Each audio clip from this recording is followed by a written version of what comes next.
Hello welcome everyone, कैसे हो? Good afternoon, good evening, good morning. जब भी आप इस वीडियो को देख रहे हैं, फिलहाल अभी तो गुड आफ्टरनून है, तो आई होप बहुत अच्छे हो आप लोग। Welcome everyone, welcome back to education learning platform and this is Ankit sir. आज हम लोग वापस से पोटेंशियोमीटर का एप्लीकेशन, आप भी सोच रहे हो सर कितना एप्लीकेशन है। अरे पोटेंशियोमीटर बहुत काम की चीज है, इसके लिए बहुत सारे एप्लीकेशन है और आज इंपॉर्टेंट एप्लीकेशन लाए हैं जो है to find internal resistance of the cell. किसी भी सेल के इंटरनल रेजिस्टेंस को कैसे फाइंड करते हैं वो हम लोग समझने की कोशिश करने वाले। तो अगर आप लोगों को भी समझना है तो फटाफट इस वीडियो को फटाफट लाइक कर दो, कमेंट कर दो, जो भी कमेंट करना है, और ध्यान से इस वीडियो को पूरा देखना है, नोट्स भी बनाना चालू कर देना है। So now without wasting your time let us begin. Now अब हम लोगों को पता है इस वीडियो में हमें इंटरनल रेजिस्टेंस सेल का फाइंड करना है, राइट। उससे पहले हम लोग समझेंगे कि इंटरनल रेजिस्टेंस होता क्या है। तो उसके लिए मैं क्या करूंगा, एक सर्किट यहाँ पे बना के आपको बताने की कोशिश करूंगा, ठीक है। शॉर्टकट में मैं आपको बताऊंगा। ओके, अब ध्यान से देखोगे आप लोग।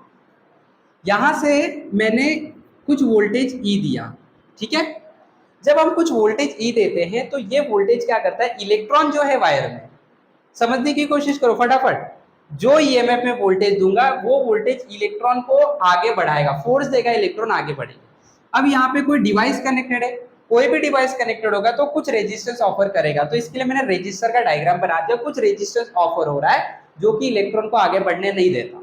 तो इलेक्ट्रॉन को ये बढ़ा रहा है और ये नहीं बढ़ने दे रहा है, तो ये क्या करेगा, और ताकत लगाएगा और इलेक्ट्रॉन को आगे बढ़ा के देगा। यानी कि इसको इस रेजिस्टेंस के अक्रॉस में कुछ एनर्जी खर्च करनी पड़ेगी। क्यों? क्योंकि इलेक्ट्रॉन को ये रेजिस्टेंस रोक रहा है, तो ये काम करके आगे बढ़ाएगा। तो एक तो यहाँ पे इसको काम करना पड़ेगा सेल को, इलेक्ट्रॉन को आगे बढ़ाने। ओके, उसके बाद जब यहाँ पे इलेक्ट्रॉन पहुंच जाएंगे तो इलेक्ट्रॉन के पास नेगेटिव होता है, बराबर। और ये टर्मिनल भी देखो कौन सा, नेगेटिव। अब यहाँ पे भी अपोजिशन फेस करेगा, एज वेल एज जो सेल है इसके बीच में बहुत सारे केमिकल्स होते हैं।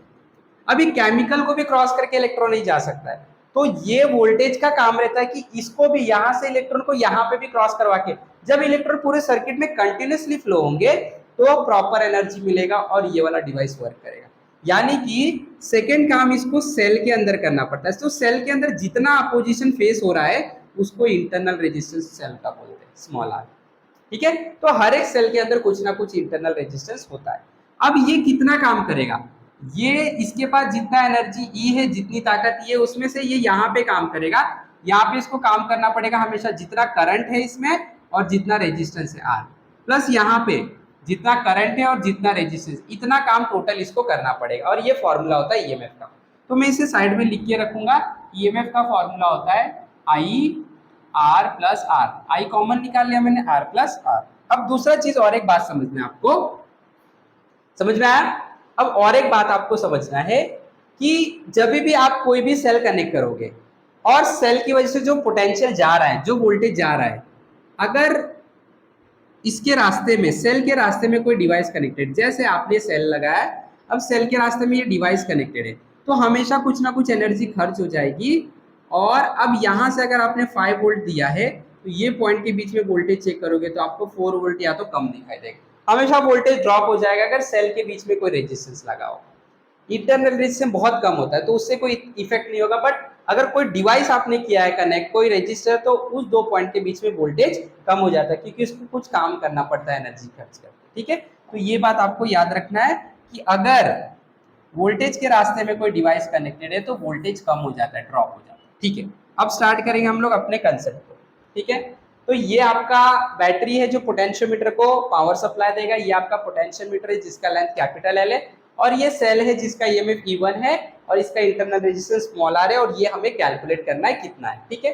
एक एक्सटर्नल सर्किट में लोड कनेक्टेड है या रजिस्टर कनेक्टेड जिसका वैल्यू कैपिटल आर है, एक की है और ये बैटरी है।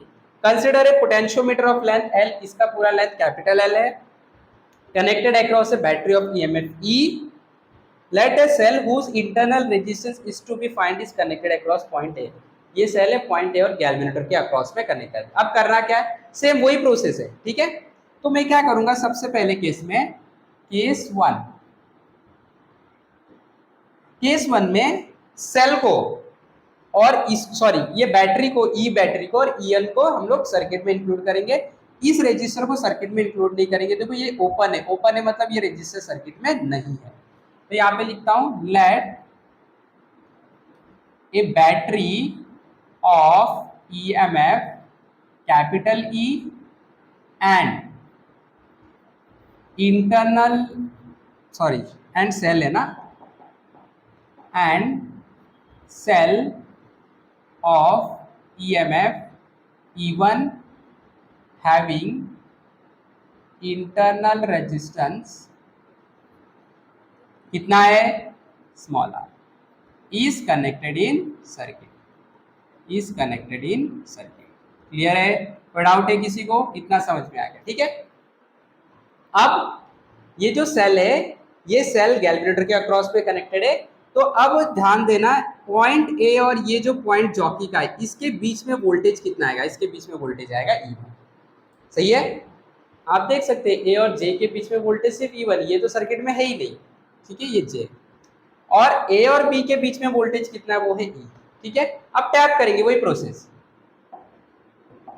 Late jockey is tap on potentiometer wire, potentiometer के वायर पे टैप करेंगे, राइट है, यही तो रूल है, कभी से सीखते आ रहे।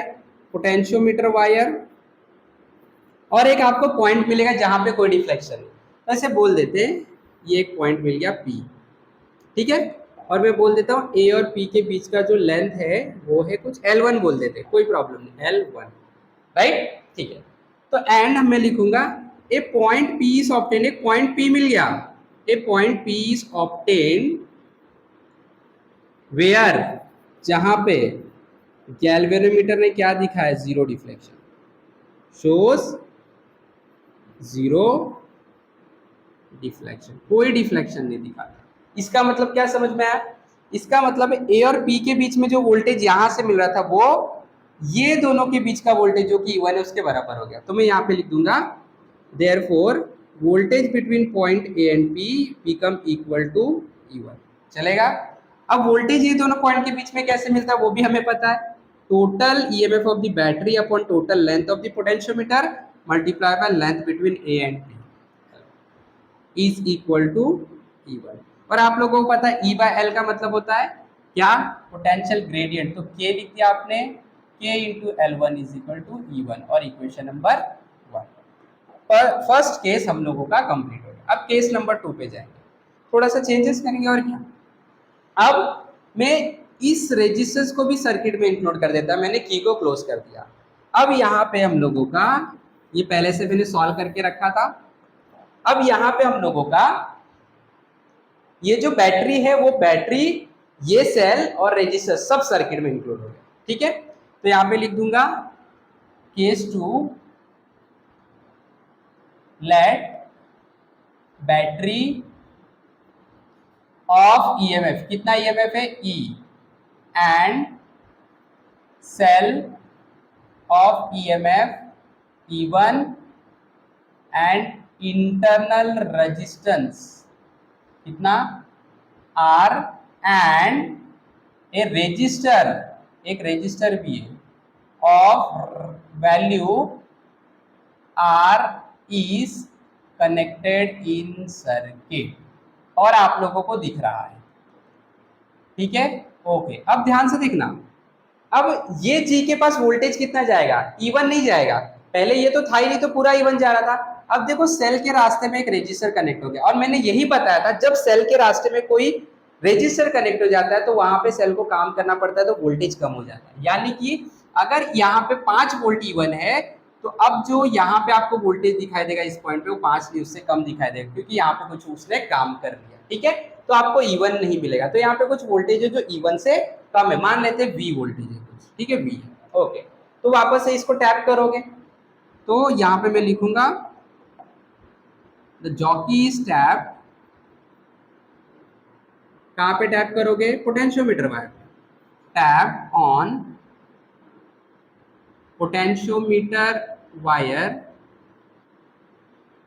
एंड ए पॉइंट, वापस से आपको एक ऐसा पॉइंट मिलेगा जो बहुत खास होगा, पॉइंट Q इज ऑब्टेन, बराबर ना, फटाफट हाँ बोलो, Q is obtain where galvanometer shows no deflection, यानी जीरो डिफ्लेक्शन।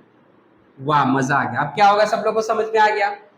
अगर एक पॉइंट मेरे को Q मिला, देखो इसको मैंने टच किया और यहाँ पे मेरे को एक पॉइंट कौन सा मिला, Q, जिसका हम लोग को पॉइंट A से डिस्टेंस बताना पड़ेगा, जो हम लोग बता देते हैं L2, ठीक है, चलेगा। तो मैं बोलूंगा अगर कैल्विनोमीटर कोई डिफ्लेक्शन इस पॉइंट पे, मतलब A और Q के बीच का जो वोल्टेज यहां से मिल रहा था और यहाँ का जो वोल्टेज है वो कैसा हो गया है, सेम। तो मैं लिखूंगा voltage between A and Q become equal to, यहाँ पे वोल्टेज कितना आ रहा था, E1 तो नहीं आ रहा था क्योंकि रेजिस्टर का इलेक्ट्रिक कम हो गया था, मैं बोल दूंगा V वोल्टेज कुछ कम हो गया, VR। ये कैसे मिलेगा, total voltage total length multiply by L2 is equal to V। इसको K लिख सकते हैं, तो K L2 is equal to V and this is equation number 2। अब क्या करते हैं, दोनों इक्वेशन को डिवाइड कर लेते हैं। वन इक्वेशन क्या है, देखो K L1 is equal to E1, तो अब मैं यहाँ पे लिखूंगा फ्रॉम 1 एंड 2 K L1 और यहाँ पे E1 अपॉन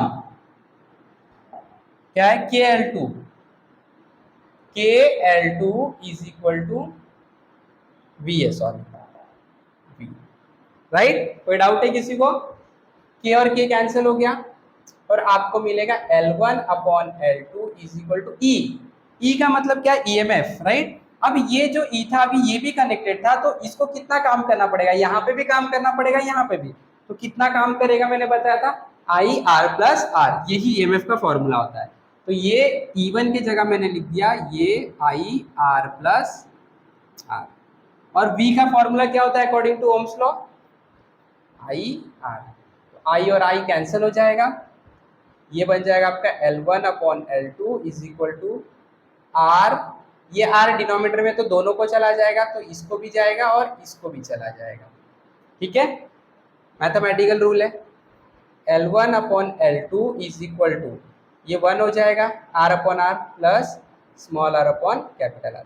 हमें क्या चाहिए, हमें इंटरनल रेजिस्टेंस जो कि स्मॉल r है, तो स्मॉल r अगर मुझे चाहिए तो स्मॉल r को अकेले रख देता हूं, यहाँ पे ध्यान से देखना, small r is equal to क्या होगा, इधर पहले से कौन है L1 अपॉन L2, बराबर, L1 अपॉन L2 पहले से ही है, 1 इधर जाएगा तो माइनस हो जाएगा, इधर प्लस में था, और R इधर डिवाइड में इधर जाएगा तो मल्टीप्लाई हो जाएगा, और ये जो फॉर्मूला मिला इस फॉर्मूले से आप फाइंड कर सकते हैं इंटरनल रेजिस्टेंस कितना है। तो देखो ये फॉर्मूला हमने पोटेंशियोमीटर के प्रिंसिपल की मदद से बनाया, इसके लिए इसको पोटेंशियोमीटर का एप्लीकेशन बोलते हैं। समझ में आया? तो आई होप अगर बहुत अच्छे समझ में आया तो प्रैक्टिस तो करना ही आपको। ऐसे अपने अंदर हम बोल सकते हैं, ये नहीं रखना है फीलिंग की अरे मेरे को समझ में आ गया, मेरे को प्रैक्टिस की कोई जरूरत नहीं, ऐसा कभी होता ही नहीं। प्रैक्टिस तो आपको करना पड़ेगा, एक बार नहीं, दो बार नहीं, तीन बार नहीं, 10 बार प्रैक्टिस करोगे तो आप इसमें मास्टर बनोगे। कोई भी टॉपिक हो तो फटाफट प्रैक्टिस कर लेना है, आज के आज नोट भी प्रॉपरली अच्छे से बना के रखना है। अगर वीडियो पसंद आए फटाफट लाइक करो, चैनल पे नए सब्सक्राइब करो, जुड़े रहो हमारे साथ, सीखते रहो। Have wonderful day, have wonderful learning. Thank you very much.